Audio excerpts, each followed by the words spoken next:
네, 안녕하세요. 한국지리 수업 진행하도록 할게요. 이제 기말고사 끝나고 성적 확인하고 해야 되는데, 지금 상황이 여의치 않아서, 월요일날, 21일이죠? 21일 월요일날 선생님이 이제 서술형하고, 성적하고 확인할 거고요. 선생님이 계산해보니까 우리가 대면 수업을 하는 날이 없는 것 같아요. 대면 수업을 하는 날이 없고, 다 온라인 수업을 해야 되는데, 온라인 수업 때 이제 시험 끝났으니까 뭐 할까 고민하다가, 네, 우리 아직 안 나간 파트가 있어서, 지역지리에서 북한까지만 나갔고, 수도권, 충청권, 호남권, 영남권, 제주권, 이 지역에 대한 설명을 안 해서 이 3시간 동안 간단간단하게 중요한 것들 위주로 살펴보려고 합니다.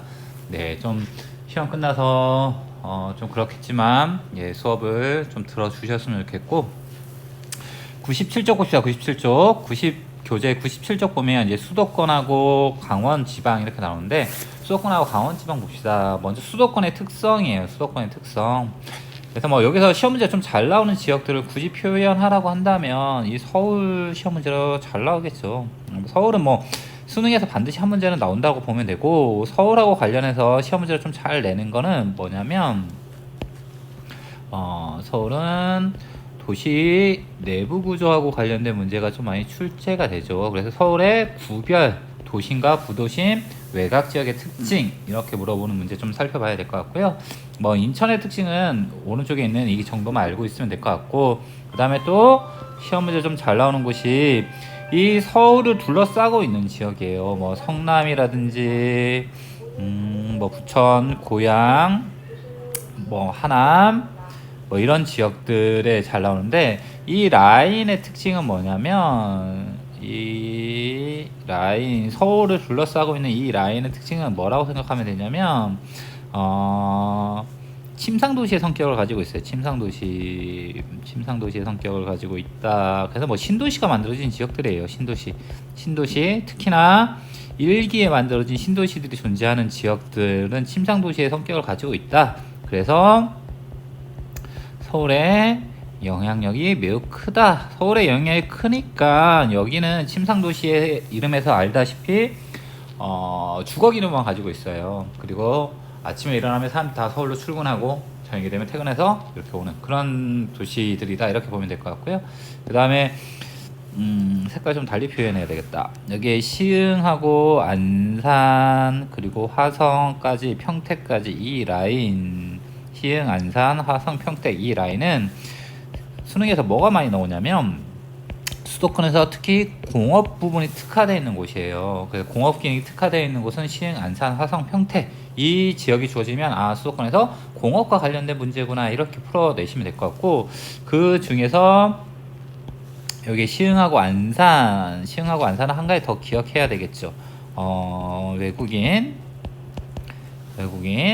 근로자 비율이 높은 지역이 된다. 그래서 이렇게 정리해 두시면 될 것 같고 그 다음에 어디를 또 정리를 해둬야 되냐면 수원, 용인 이 라인이에요. 수원하고 용인 이 라인. 그래서 수원하고 용인. 수원은 뭐 경기도청의 소재지고 용인은 최근에 인구가 급증하고 있다 해서 이 라인은 인구가 급증하고 있고요. 뭐하고 관련이냐면 삼성전자와 관련이 있다고 그랬죠. 삼성전자. 그래서 IT 산업과 관련 있다 이렇게 기억하시면 되고 뭐 여기 라인에 해당하는 이제 여기랑 이제 좀 성격이 완전히 다른 그런 지역에 해당하는 지역들을 보면 여기에요. 포천, 가평, 양평, 여주, 이천, 안성 이 라인이에요. 이 라인은 서울에서 약간 농촌적 성격을 가지고 있는 라인이 된다 이렇게 구분하시면 될 것 같습니다. 그래서 자세한 내용은 여러분들이 봐주시면 되고 앞에서 선생님이 이미 다 수업했던 내용이니까 그게 크게 어렵지 않을 것 같고 첫 번째 봅시다. 수도권의 인구 변화와 집중도 봅시다. 이 자료는 뭘 나타내는 거냐면 이 수도권의 인구와 기능이 집중되어 있다. 다시 말하면 인구와 기능이 불균형적으로 분포하고 있다 이 말이에요. 그러니까 우리나라에 존재하는 인구랑 그리고 우리나라가 가지고 있는 여러 기능들이 전국에 골고루 분포해 있는 게 이상적인데 우리나라는 그렇지 못하다는 뜻이고요. 이렇게 된 이유는 우리나라가 이렇게 개발을 시켜왔기 때문이다. 성장 거점 개발 때문이죠. 성장 거점 개발 때문에. 그래서 인구 기능이 불균형 분포하게 되고 그래서 그것이 수도권이 되더라. 이렇게 보면 될 것 같고요. 그러면 이걸 정부에서는 바람직한 현상은 아니잖아요. 이 현상은 바람직한 현상은 아니니까 이거를 뭐 해야 되냐면 분산시켜야 되겠죠. 수도권에 모여있는 인구와 기능을 분산시켜야 되겠죠. 분산시키려고 만든 게 뭐냐면 혁신도시라는 걸 만들고요. 정부 기관, 공공기관을 서울 수도권에 있던 공공기관을 갖다가 지방으로 분산시키는 거예요. 그러면 그 기관이 내려가니까 일자리가 따라서 내려가고 그 지방에 일자리가 생기고 소득 수준이 높아지니까 주변의 상권이 활발해지고 그러다 보면 인구가 자연스럽게 늘어나겠죠. 그런 걸 얘기하는 거고 또 하나 방법은 기업도시예요. 기업도시 이런 정책을 시행하고 있다. 그래서 아래 주어진 자료는 수도권에 얼마나 많은 기능들이 밀집되어 있는지를 나타내주는 자료가 되는데 인구는 49.6%인데 50%죠. 50%. 한번 봅시다. 경기도가 약 1200만에서 1300만 정도 된다고 얘기해요. 물론 정확한 숫자는 모르겠고 인천은 한 300만 정도 되죠. 300만, 250에서 300만 정도 된다고 얘기하고 서울은 1000만 정도 된다고 얘기하죠. 그래서 최소 수치로 잡아도 2500만이죠. 2500만. 최대 수치로 잡으면 2600만 정도 되고 우리나라가 5300만 정도 된다고 얘기하죠. 그게 약 절반 정도가 수도권에 분포하고 있다. 이렇게 얘기하고 있고 여기서 서울이 이만큼 차지하고 있고 경기도가 이만큼 차지하고 있고 그 다음에 인천이 이렇게 차지하고 있더라. 그래서 수도권의 인구 순위는 경기도 그리고 서울 인천 이 순서가 되더라. 그리고 이 비율은 점차 어떻게 되고 있죠? 점차 비율이 늘어나고 있는 추세라는 걸 볼 수가 있죠. 수도권의 인구가 점점 비중이 늘어나고 있다. 이렇게 볼 수 있어요. 이상하죠. 뭐가 이상하냐면 2000향도는 이미 끝났는데 70년대 80년대 2000향도 현상은 끝났는데 왜 수도권의 인구 비율은 늘어나고 있죠? 그리고 서울은 사람들이 빠져나가고 있는데 왜 늘어나고 있죠? 네, 서울의 인구의 비중은 점차 감소하고 있어요. 서울의 인구는 빠져나가고 줄어드는 게 맞는데 그 서울에 살던 사람들이 지방으로 내려가는 게 아니라 경기도로 나가기 때문에 수도권 자체에서는 크게 변동사항이 없게 되는 거예요. 됐죠? 오른쪽은 이제 기능들이 수도권에 얼마만큼 집중되어 있는 걸 보여주는 자료인데 면적은 엄청 작죠. 전체에서 차지하는 게 이거밖에 안 돼요. 근데 국내 총 생산도 50% 정도 차지하고 예금도 거의 70% 이상 차지하고 있고 제조, 종사자, 서비스업, 종사자 쭉 보니까 대부분 다 50% 상회하고 있죠. 그러니까 모든 기능에서 50% 이상을 수도권이 담당하고 있다는 거예요. 면적은 10% 정도 되네요. 10% 정도 되는데 기능은 50%를 가지고 있다. 그러니까 너무 좁은 공간에 너무 많은 기능들을 가지고 있다. 이걸 나타내고 있는 거고 수도권과 비수도 간의 격차가 그만큼 크다. 이걸 나타낸 거가 되겠죠. 이렇게 보시면 될 것 같고 수도권의 산업 구조 봅시다. 수도권의 산업 구조 당연히 수도권의 산업 구조는 3차 산업 중심이겠죠. 3차 산업 중심이 되겠죠. 그래서 보면 수도권은 2018년 거만 보면 되겠죠. 1차 산업은 급격히 감소하고 있고 2차 산업도 점차 줄어들고 있죠. 2차 산업이 점차 줄어드는 거에서 수도권도 점점 뭐 하고 있냐면 탈공업화 현상이 나타나고 있다라는 걸 알 수가 있죠. 그래서 서울에 발달했던 공업들이 예를 들면 과거에 서울의 구로공단에 발달했던 공업들이 서울에서 어디로 왔냐면 이제 시흥하고 안산, 인천의 남동공단 그쪽 지역으로 이제 공장들이 나왔어요.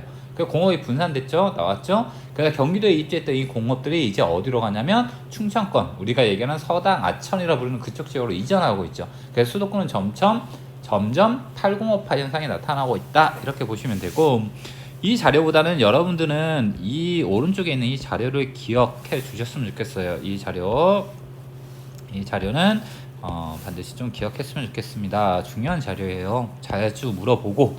그럼 봅시다. 서울, 인천, 경기를 비교하는 건데 이렇게 주어졌을 때 서울하고 인천, 경기가 어디가 어딘지를 구분하는지를 좀 파악하려면 뭐 보면 되냐면 서울은 뭐라고 정리해 두시고 아시면 되냐면 서울은 탈공업화예요. 탈공업화. 그래서 3차가 절대 비중이에요. 그러니까 3차가 엄청나게 비중이 높다 이렇게 기억하시면 되고, 인천은 항구죠. 항구다 보니까 항구가 가지고 있는 가장 큰 장점은 뭐죠? 우리나라에서 항구가 가지고 있는, 공업에서 항구가 가지고 있는 가장 큰 장점은 원료를 수입하고 제품을 수출하기에 유리하죠. 적한지죠. 적한지. 그러다 보니까 여기는 공업의 비중이 높게 나타나요. 상대적인 특징이에요. 서울하고 경기에 비해서 공업의 비중이 높게 나타난다. 그리고 적한지 지역이다 보니까 공업 중에서 중화학공업의 비중이 높게 나타나는 지역이 된다. 이렇게 보면 되고, 경기도는 서울하고 인천에 비해서 가지고 있는 가장 큰 장점은 뭐예요? 면적이 넓다. 이게 되겠죠. 면적이 넓다. 면적이 넓고 인구가 많죠. 면적이 넓고 인구가 많으니까 1차도 발달하고 2차도 발달하고 3차도 발달해요. 그래서 다른 지역보다 1차, 2차, 3차가 고르게 발달해 있다. 이게 경기도의 산업구조의 특징이라고 보면 돼요. 됐죠? 그래서 이 자료는 반드시 좀 알아두셨으면 좋겠습니다. 이렇게 주어지면 여러분들은 서울, 인천, 경기를 구분해낼 수 있어야 합니다. 예, 다음 쪽으로 넘어가시죠. 다음 쪽도 역시 서울, 인천, 경기를 얘기하는 건데, 제조업 봅시다. 제조업 보면 뭐 가장 많이 차지하고 있는 사업체 수 가장 많은 곳은 경기도가 되고, 종사 수도 가장 많고, 그리고 매출액도 가장 많죠. 경기도가. 그리고 서울은 사업체 수, 종사자 수, 그리고 매출액, 이게 가장 적은 편에 속하죠. 근데 인천을 잘 봐야 돼요. 인천은 사업체 수는 적죠. 왜 서울보다 적을까요? 사업체 수가 적은 이유는 면적이 작기 때문이죠. 하지만 종사자 수는 그 차이가 더 줄어들죠. 그 얘기는 뭐냐면 인천에 규모가 큰 기업들이 많다는 얘기가 되고, 그러다 보니까 자연스럽게 매출액이 더 많아지고, 서울의 사업체 수는 많은데 매출액은 이렇게 3.4%로 적은 이유는, 서울은 1위 하는 게 뭐였죠? 의복이 1위였죠. 의복이 1위. 그리고 소규모 공장들이 분포하는 거죠. 반면에 인천은 아까도 얘기했듯이 항구예요. 그래서 중화학공업 위주로 발달했어요. 중화학공업 위주로 발달했으니까 사업체당 종사 수도 많고 사업체당 매출액도 많은 특징이 되겠죠. 아, 이거 죄송해요. 여기 경기도가 아니네요. 제 엑스피신데가 비수도권이에요. 경기도 보니까 이렇게 주어지죠. 어찌됐든 수도권에서 가장 공업이 발달한 지역이 된다. 이렇게 보면 되고, 서비스업 봅시다. 서비스업은 반대가 되죠. 이제 서울의 비중이 높게 나타나죠. 그리고 인천이 가장 작게 나타나고 경기도가 중간 정도가 되고, 사업체 수가 서울보다 경기도가 더 많은 이유는, 서울이 경기도보다 더 많은 이유는 여기에 뭐가 들어가 있기 때문이냐면, 우리가 배웠던 생산자 서비스업 위주로 서울은 많고 경기도는 소비자 서비스업 위주로 많기 때문이에요. 그래서 이렇게 보면 되고, 그래서 이걸 극명하게 차이가 나타나는 게 뭐냐면, 사업체 수하고 종사 수는 서울하고 경기도가 별 차이가 없는데, 매출액을 보니까 서울은 43.4%고 경기도는 16.9%로 확 줄어들죠. 그 이유는 서울이 경기도보다 어떤 서비스 위주로 발달했냐면 생산자 서비스업이 서울이 주로 발달해 있기 때문이에요. 그러다 보니까 이런 매출액 차이가 나타난다. 이렇게 보시면 되고, 아래쪽 자료에 보면 산업 유형에 따른 공간적 분화예요. 제조업은 어디 갔냐면 당연히 경기도가 가장 많겠죠. 경기도가 가장 많고, 그 다음에 서울하고 인천이 되겠고, 근데 서비스업은 반대로 되죠. 서울하고 경기도, 인천 이렇게 되겠죠. 종사수도 마찬가지고, 그러니까 경기도는 다시 정리할게요. 경기도는 사업지수, 서비스업하고 공업의 사업지수도 많고 종사수도 많아요. 네? 그런데 서울은 공업의 사업체 수는 적고 종사수도 적고 생산액도 적어요. 반면에 서울은 서비스업의 종사수, 업체 수, 그리고 생산액도 많죠. 그래서 여기서 정리를 하면 서울은 3차 산업 중심이다, 서비스업 중심이다, 이런 특징이 되는 거고, 인천은 면적이 작기 때문에요. 인천은 상대적으로 2차 산업 중심이다, 이렇게 보시면 되고, 경기도는 서울하고 인천의 중간적인 성격을 가지고 있어요. 면적이 크니까 2차 산업도 할 수 있죠. 그리고 인구도 많으니까 3차 산업도 어느 정도 발달해 있죠. 그래서 종합적으로 발달해 있다, 이렇게 보면 돼요. 1차 앞에서 설명했던 거예요. 2차, 3차. 그러면 이런 자료 주어지면 이제 서울, 경기, 인천을 구분해낼 수 있겠죠. 그러시면 될 것 같고요. 아래쪽은 수도권의 지역 구조 변화해서 1기 신도시, 2기 신도시 이렇게 돼 있어요. 뭐 이거 다 외우라고 할 수는 없는데, 어떤 특색을 가지고 있냐면 서울의 이치를 보면 돼요. 서울의 이치를 중심으로 1기 신도시는 서울하고 가장 근접한 지역에 이렇게 만들어졌어요. 그러다가 이거 말고 서울의 인구가 분산이 안 되니까 그거보다 더 넓은 범위에 이렇게 2기 신도시를 만들었어요. 그러면 지금 뭐도 만들었냐면 3기 신도시도 만들죠. 그러면 3기 신도시는 이것보다 범위가 어떻게 될까요? 더 이렇게 넓어지겠죠. 그래서 인구, 이 신도시에 만든 목적은 서울의 인구를 분산하기 위해서요. 서울의 인구를 분산하는데 말했듯이 신도시는 인구만 분산하기 때문에 여전히 직장은 어디냐면 서울이에요. 그러니까 서울에서 너무 멀리 갈 수 없겠죠. 출퇴근해야 되니까. 그러니까 교통이 발달하기 전에는 가장 가까운 쪽, 그다음 교통이 좀 발달하고 지하철 노선이 확대되니까 조금 더 넓게, 그 다음에 지금은 더 넓게 이렇게 만들고 있다, 이렇게 보시면 되고, 1기 신도시하고 2기 신도시를 좀 구분해 주셨으면 좋겠고, 지도가 주어진다면 서울하고 가까우면 1기, 멀면 2기, 그 다음에 더 멀면 3기 이렇게 된다 라고 알고 계시면 됩니다.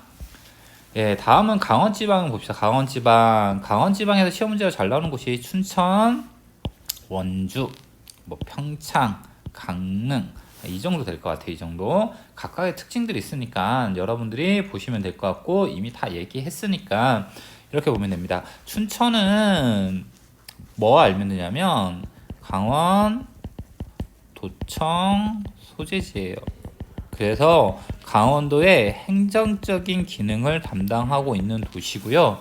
원주는 강원도에서 인구 1위고, 그리고 공업이 가장 발달해 있는 지역이에요. 그래서 공업 중에서 자동차 공업과 첨단 의료기기가 발달해 있는 지역이다, 이렇게 보면 되고, 평창은 뭐 때문에 나오냐면 평창은 대관령 때문에 자주 나오죠. 대관령.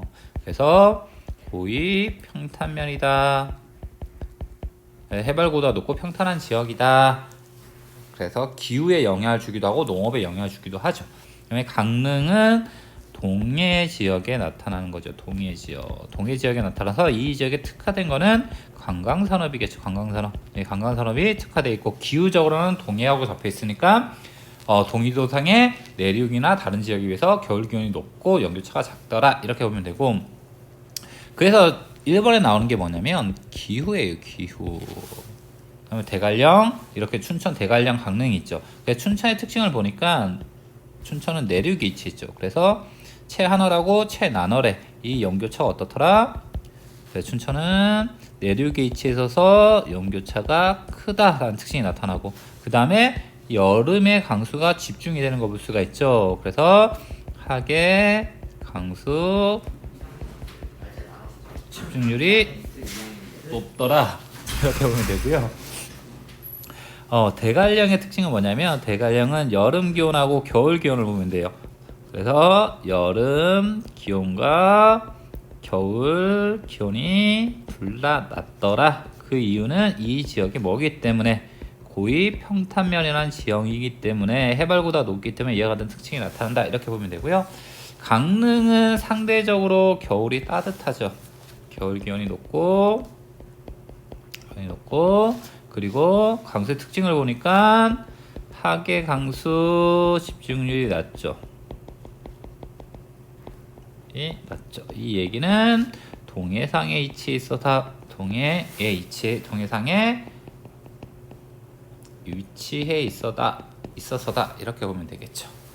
네, 이렇게 보면 되고, 앞에 다 했던 거고, 강원지방 산업의 태백시의 변화 봅시다. 태백시가 어디냐면 여기 있는 작은 시예요. 작은 시. 그래서 태백시의 인구가 85년 이후로 계속해서 감소했어요. 인구가 감소했어요. 감소한 이유는 1900 태백시의 가장 큰 공업은 뭐였냐면 석탄 강업이었어. 석탄을 생산하는 강업이었는데 1980년대 후반에 우리나라에서 무슨 정책을 취했냐면 석탄 합리화 정책을 취해요. 합리화 정책. 이게 뭐냐면 우리나라 석탄을 생산해서 썼는데 석탄을 채굴하는 비용이 채굴해서 쓰는 비용이 수입해서 쓰는 비용보다 더 비싸요. 그럼 더 이상 채굴하면 안 되겠죠. 석탄이 경제성을 잃어버렸으니까. 그래서 국가에서 탄광을 다 문을 닫아버려요. 그러니까 탄광은 문을 닫아버리니까 일자리가 부족해지니까 사람들이 떠났겠죠.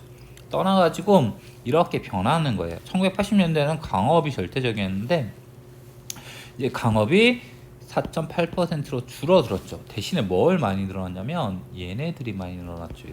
이렇게 다 뭐냐면 서비스업으로 바뀌었죠. 뭐 선생님이 얘기했죠? 예, 강원랜드예요. 강원랜드. 카지노죠. 카지노. 합법적인 카지노. 그러니까 이 태백시에서 이 석탄 합리화 정책을 취해서 인구가 싹 빠져나가니까 강업이 이제 없어져서, 그러니까 지역이 경기가 계속해서 침체되고 그 지역에 사는 사람들이 먹고 살기가 힘들어졌어요. 그러다 보니까 강원랜드를 만들어줬어요. 그래서 그 지역에 관광객들이 모이게 되면서 이제 서비스업 위주로 산업 구조가 이렇게 바뀌게 되는 거죠. 됐죠? 이제 문제 한번 풀어봅시다. 1번 문제. 수도권 세대의 산업별 종사자 비율이래요. 가나다 수도권이니까 서울, 인천, 경기를 따져봐야 되고, 운수업은 말 그대로 운송과 관련된 거예요. 자동차나 뭐 비행기, 교통과 관련되겠죠. 그럼 가는 어딜까요? 가는 인천 국제공항이 있는 인천이 되겠죠. 그래서 운수업의 비중이 높게 나타난 거고, 나의 특징은 뭐냐면 나는 전문 과학 기술 서비스업, 다시 말하면 생산자 서비스업이죠. 생산자 서비스업이 많은 곳이 되니까 여기는 경기도가 되겠네요. 다는 죄송해요. 경기도가 아니라 생산자 서비스업의 비중이 높으니까 여기는 서울이 되겠고, 다는 자연스럽게 경기도가 되겠네요. 오늘 풀어보겠죠. 가는 인천은 서울보다 인구 밀도가 높다. 어디가 인구가 훨씬 더 많아요? 서울이 인구가 훨씬 더 많죠. 면적을 따지면 많으니까 인구 밀도는 서울이 더 높겠고, 가는 나보다 여기 운수 규모가 큰 국제공항이 위치했다. 맞죠? 인천국제공항을 얘기하는 거고, 나는 다보다 인구순 이동값이 크다. 인구순 이동값은 전입에서 전출을 뺀 값이죠. 그래서 나는 서울은 마이너스 값을 보일 거고, 그렇죠? 다는 경기도는 서울에서 들어오니까 플러스 값으로 보이죠. 그럼 값이 큰 것은 나가 아니라 다가 돼 있네요. 그렇죠? 다는 경기도는 인천보다 제조업 종사 수가 많다. 맞는 말이겠죠. 그래서 정답은 니은 3번이 되겠네요. 3번. 오른쪽 문제 봅시다. 오른쪽 세 지역의 용도별 토지 어디냐면 여기가 화성이 되고, 여기가 성남이 되고, 여기가 가평이 돼요. 뭐 가평은 기억 못해도 되고 화성, 성남 정도는 알고 계셔야겠죠.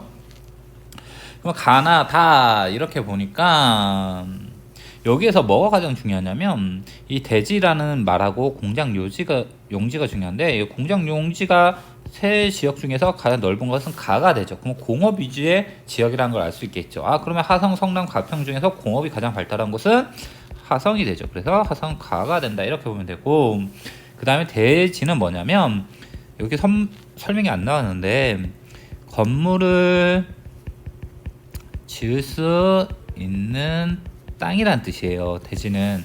그러면 건물을 지을 수 있는 땅의 비중이 가장 대지가 넓다는 것은 건물의 숫자가 많다는 얘기가 되겠죠. 그러면 가나다 중에서 대지의 비율이 가장 높은 나는 건물이 가장 많은 곳이 되겠죠. 그래서 성남이 되겠고, 반면에 임야, 논, 밭 얘네의 비율이 절대적으로 높은 다는 가평이 되겠네요. 그렇죠? 나에는 수도권 1기 신도시가 위치했다. 성남에는 수도권 1기 신도시 분당이 위치했고요. 그래서 맞는 말이고, 가는 다보다 노년 부양비가 높다. 어디가 화성하고 가평 중에서 어디가 더 농촌적인 성격을 가지고 있죠? 가평이 더 농촌적인 성격을 가지고 있죠. 그러니까 노년 부양비는 다가 더 높을 거고요. 나는 성남은 가보다 화성보다 서울 내 통근 통학률이 높다. 맞죠? 서울하고 더 가깝죠. 그리고 신도시가 있으니까. 다는 가평은 화성보다 지역 내 총생산량은 2차 산업 비율이 높다. 2차 산업 비율이 높은 것은 공업이 발달한 가가 되겠죠. 그래서 정답은 2번이 되겠네요. 2번.